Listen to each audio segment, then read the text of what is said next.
It's like a disease that happens over and over again. There's a process. Everything that happens has a cause. And by understanding that process and cause, you know the red flags. And with those red flags, you know how to calculate whether people can pay their debts back and how the dynamic's going to work. When there's a certain rate of debt growth that is unsustainable and that there's going to be a problem paying it back, you could see that you have a problem.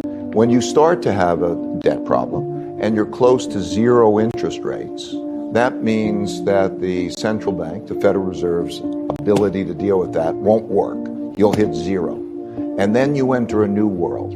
Okay, the last time that happened was 1928 to 1929, 30, 31. That's what happened. What happened in 2007 and 9 was the exact same thing. A debt crisis, too much debt, and you hit zero interest rates and out of luck. And then what happens, there's a classic way of dealing with that, is that the central bank has got to print money and go buy financial assets. And so that's what all the entities did.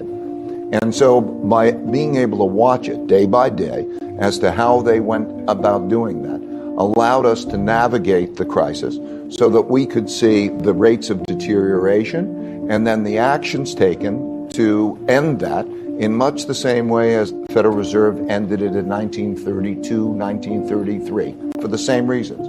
Now that printing of money causes financial assets to go up in price, puts money into the economy, and produces the type of reaction that we've now seen in terms of that economy and those markets. Then we're at the stage of the cycle where we are now.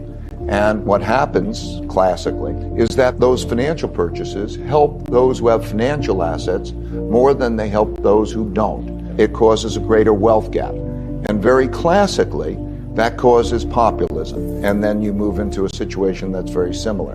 So being able to see mechanically how that dynamic worked allowed us to navigate it well. The early part of the debt cycle is the great part of the debt cycle because the borrowing of money is being put into assets that are going to be able to pay back that debt and grow, and asset prices go up. Then you enter the bubble stage when everybody is extrapolating that because it happened in the past. Because those assets went up, they're going to continue to go up and they're going to continue to rise, and it pays to borrow money to do it, but they're not able to actually pay off their cash flow. The top of the cycle usually happens when the bubble exists and also the Federal Reserve or the central bank begins to tighten money to slow that bubble at the high part of the cycle. So as we take a look at that, we are approaching more the top of that cycle. I don't think we're there yet. I think we're in the seventh inning. When you have that tightening and then you have the turn down, I'll call the depression phase, that depression phase happens because you hit zero interest rates and because they're less effective in monetary policy.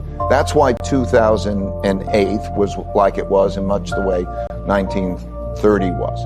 And so that's the depression phase.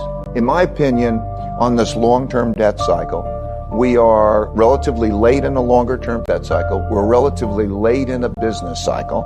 That doesn't mean imminent. I mean, I think there's 2 or 3 more years probably in this. I'm not sure for sure.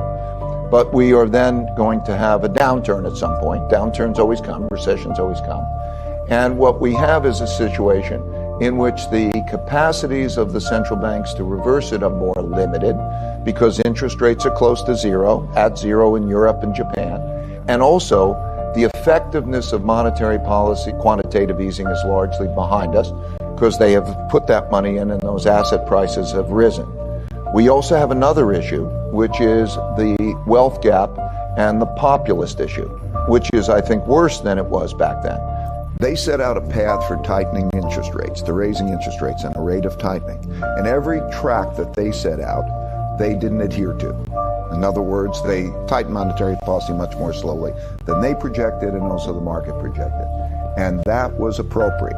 I think that they're questioning their own decisions appropriately.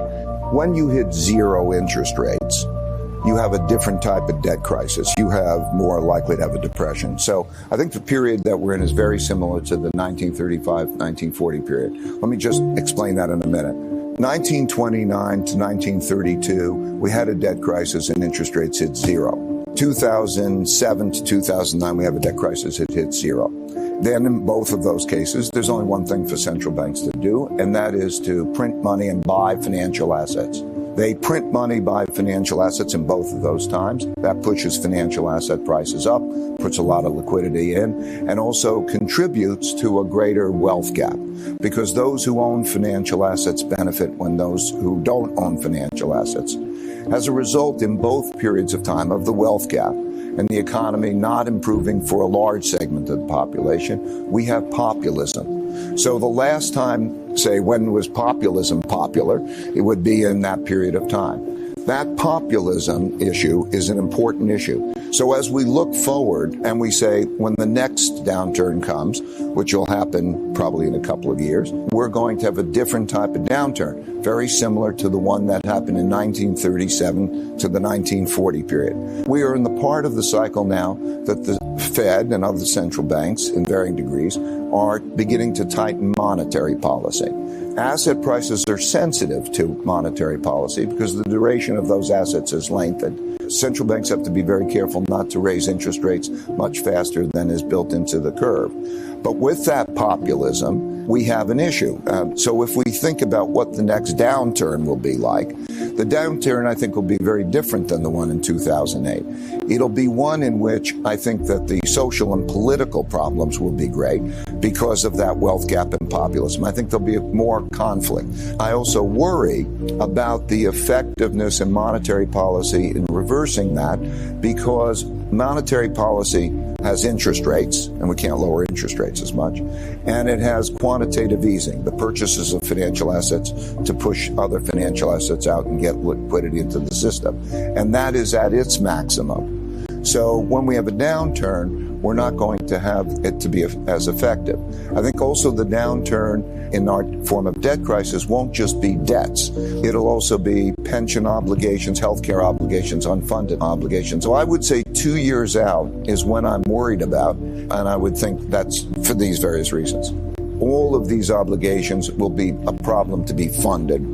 And I think it'll be more back there of a dollar crisis than it would be a debt crisis. And I think it'll be more of a political and social crisis when we have to sell a lot of treasury bonds, and we as Americans will not be able to buy all of those treasury bonds.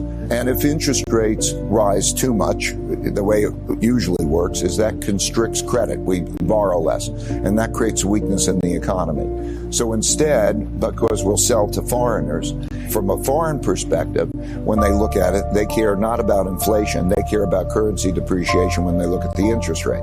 So if a currency goes down, the bonds become cheaper. I think the Federal Reserve at that point will have to print more money to make up for the deficit, have to monetize more, and that'll cause a depreciation in the value of the dollar. You easily can have a 30% depreciation in the dollar through that period of time. I just do the calculations, and the fiscal stimulation that we're having is coming at a higher rate of capacity utilization, a higher rate. And so we're getting that stimulation at the late part of a cycle. And that's a stimulant that will last. Feeling good is not an indicator of the future. Bubbles are made of euphoria, by the way, so they feel the best, right? And what I'm saying is that right now the fiscal stimulus is coming in, and that's good. Productivity is enhanced by corporate tax cuts. A lot of money's going to the companies. They have lots of cash. That is good for the time being. If you do, when that stimulus passes through and then diminishes, but the borrowing doesn't. So the borrowing will be in the marketplace about that time. I'm not trying to be precise as to exactly what year or what month that has. I think we're 9 years into the cycle, and the cycles are the cycles.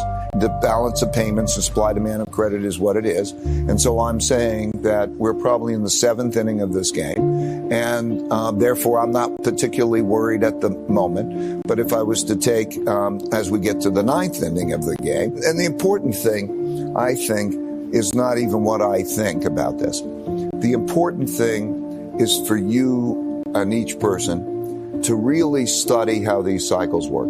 Investors have a choice of whether they're trying to be active investors in market time, which most of them are not going to be able to do well. That's a professional's game, and it's tough to do it as a professional. And then there are emotions and all of the things that enter into it. So I would say that generally speaking, they should not be actively trying to invest, or if they do, I would not recommend it. But if they do, then they have to go opposite their instincts, buy when the blood is in the streets and sell when times are good.